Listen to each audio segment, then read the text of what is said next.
The Legend of Zelda Twilight Princess is widely regarded as having some of the best dungeons in the Zelda franchise. I'm here to take a closer look to find out why. So join me as I dive deeper into the murky depths of the forest dungeon in The Legend of Zelda Twilight Princess.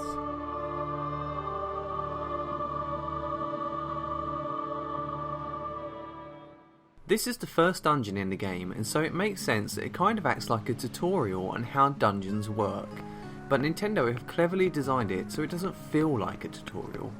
It teaches the player by design rather than throwing the answers in the player's face like some of the more recent Zelda games. I'm looking at you, Skyward Sword. This first room is a great example of that. The first enemy you encounter is a Deku Bubba. This enemy is rooted in place so it can't chase you. It's easily defeated with a few sword swings and you're rewarded with some ammunition for your slingshot. Close by is a climbable vine with some skull wall tulers just high enough that you might not see them. Upon climbing you'll get attacked and fall off. This prompts you to pull out your slingshot and take them out from the ground. At the far end of the room is a monkey in a cage. He's blocking you from your path, thus forcing you to free him from his wooden prison. How I didn't just chop his head off then, I'll never know. This is the first handholdy event in the dungeon where Midna states the obvious that the monkey is beckoning you to follow her. However, it does set the ground rules for the theme of this dungeon. You free the monkeys and they thank you by showing you where to go next.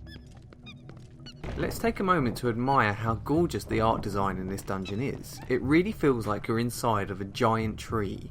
Everything is made of wood and feels natural. There's moss on every surface and a thin fog in the air that really lends to the atmosphere.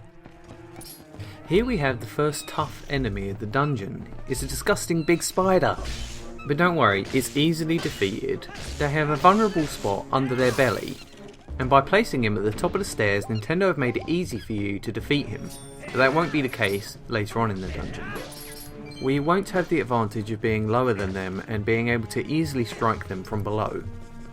After defeating the Skulltula, there is a tantalising chest just out of reach. This is a foreshadowing of the item that we're going to get in this dungeon. It's something that lets us reach things that we couldn't before, and it makes us think about things in a different way, which is useful for upcoming puzzles. Not only that, but the camera is angled in such a way here that we can see a secret passage below that we might be able to bomb through. But we don't have any bombs! But lucky for us, there is a bombling here, but when attacked it will light its fuse before exploding in your face. The only way to gain access to the secret is to pick up and move the bomb. This is where our curiosity teaches us to be daring and to pick up the bomb and move it. This is going to become a key mechanic throughout this dungeon, so it's good that we can learn it here before moving on.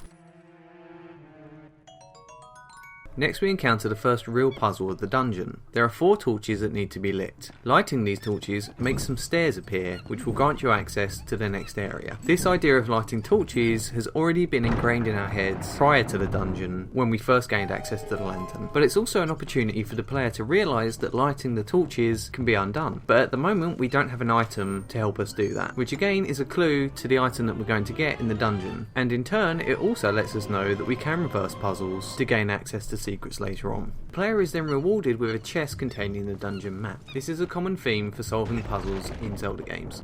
In the next room we encounter Ook, and you are likely to think that he is the main dungeon boss.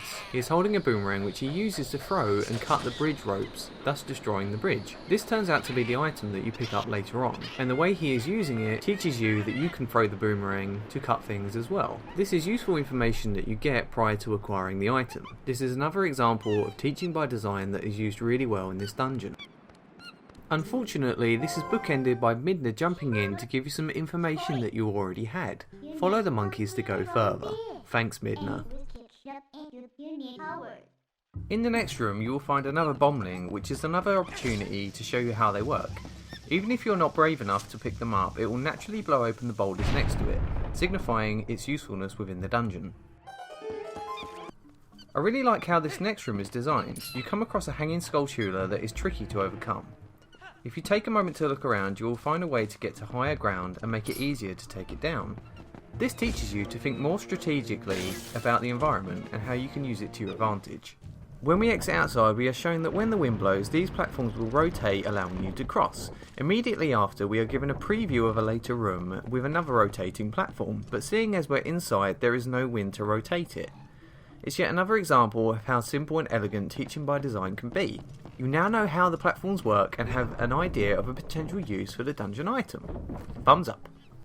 In the next room we're greeted by another caged monkey, and we have to figure out how to free them. But if you're struggling, you can talk to your monkey sidekick who will show you what to do. This is a great way to make help an optional feature, and it also teaches another keep mechanic for this dungeon.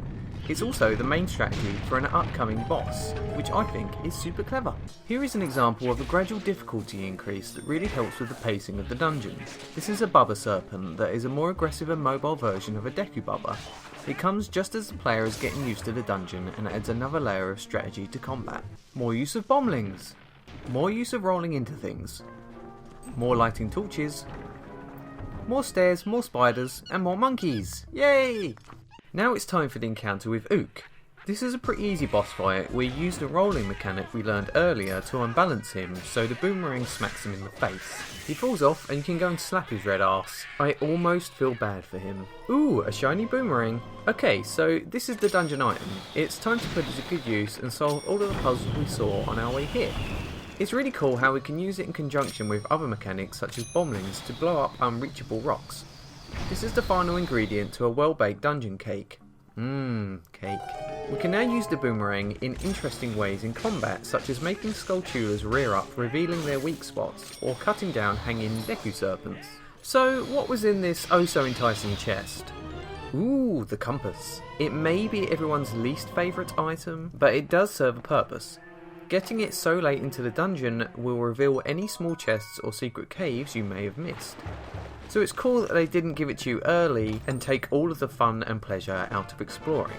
It's at this point you will likely discover some of the chests hidden behind the stairs if you didn't spot them the first time. Also, having the boomerang makes taking on these annoying tile worms super easy by shooting them into the air onto their backs. They're cleverly placed close to the torches, so it's highly likely that you'll extinguish them with your boomerang, and upon doing this, the stairs will retreat back into the ground, revealing the chest hidden behind them. It's a really smart design choice that teaches you in a natural way. No one told you to do it, it just happened, and I love that. Here we have what may be the coolest puzzle in the dungeon. 4 spinning locks need to be targeted in the correct order. Luckily, there is a path on the ground that shows you the solution. It's very simple, but super effective. Finally, we reach the real boss of the dungeon, Twilight Parasite Bubba.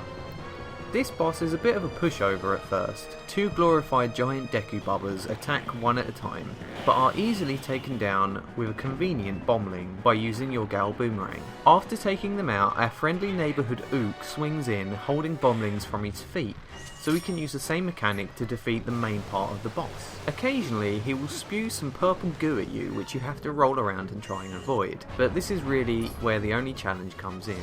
It's a very simple boss but a fitting end to a very cool dungeon, and it uses a main mechanic that we picked up throughout the dungeon. There are 2 things that I really love about this dungeon. The first is how it teaches you by design in lots of cool and natural ways. You learn by playing and you have fun whilst doing it. Secondly is how the dungeon weaves a story through it without even saying a word. Ook is taken over by the Twilight and he's turned into a bad guy, so he locks up all of his monkey companions. But when you beat him, the Twilight is removed from him and he runs away, but he comes back later on to help you during the final boss. This is a really cool way to show how the Twilight is enveloping everything and everyone in this game, and by going through the dungeons and defeating the boss, you are slowly eradicating it and making things good again. So I really hope you enjoyed this dungeon analysis. I had a lot of fun making it. I'd really like to hear your thoughts on the dungeon design and which are your favourite parts about it. I hope you can join me next time when I talk about the fire dungeon in The Legend of Zelda Twilight Princess. So thanks for watching